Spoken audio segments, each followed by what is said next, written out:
కడప జిల్లాలో electric scooter పేలిన ఘటన కలకలం రేపుతోంది. ప్రమాదంలో మహిళ అక్కడికక్కడే మృతి చెందింది. ఎర్రగుంట్ల మండలం పొట్లదుర్తిలో ఘటన వెలుగులోకి వచ్చింది. స్కూటీకి ఛార్జింగ్ అవుతుండగా పేలుడు జరిగింది. స్కూటీకి సమీపంలో మహిళ నిద్రిస్తుండటంతో మహిళ ప్రమాదంలో కన్నుమూసింది.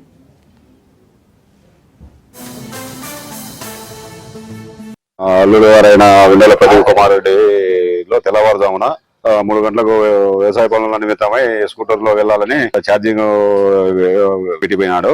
4 గంటలకల్లా అది బ్యాటరీ పేలి ఎలక్ట్రిక్ బైక్ బ్లాస్ట్ అయిపోయింది. ఇందులో భాగంగా వాళ్ళ అమ్మగారైన ఉండేల వెంకటలక్ష్మ అనే ఆమె చనిపోవడం జరిగింది. ఇది ఎలక్ట్రిక్ బైక్ వల్లనే ఇది అయిపోయింది. దీని గురించి చర్య తీసుకోవాల్సిందిగా పోలీసు వారికి కంప్లైంట్ చేయడం జరిగినది.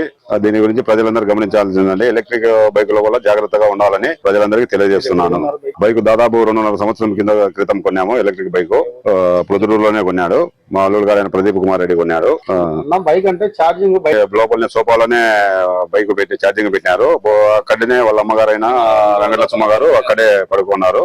దగ్గర ఉండడం వల్ల బ్యాటరీ పేలి ఆమెకు మంటలు వ్యాపించి అంతా ఇళ్ళంతా పొగ చుట్టుకొని ఆమెకు కావడం జరిగింది. దగ్గరలో ఇరుగు పొరుగు వారు చూసి మంటల ఏర్పాటు చూస్తే కరెంట్ సప్లై అనుకుని పొగ మంచు అంతా ఏం కారణం లేదు, దట్టమైన పొగలు చుట్టుకున్నాయి.